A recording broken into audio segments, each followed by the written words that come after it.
They are not afraid of the Japanese, and there have been several cases that I've read of where they've actually robbed these characters, you know, with a weapon in broad daylight.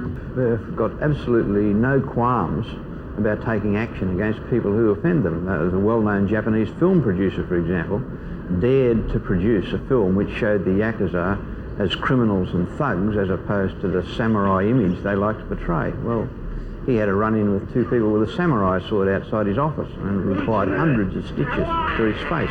And this is a world-renowned film producer. They'll do that to him. They're not too worried about little guys.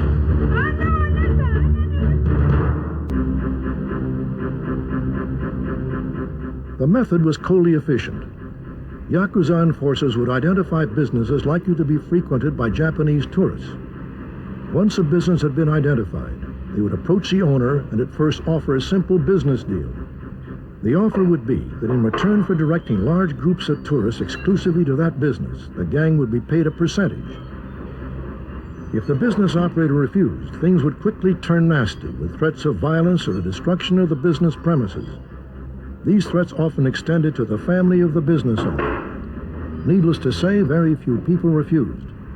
Once the business became almost totally dependent on Yakuza-controlled tourism, it was then only a small step before people found that they no longer owned their own business, and that they were personally owned by the Yakuza.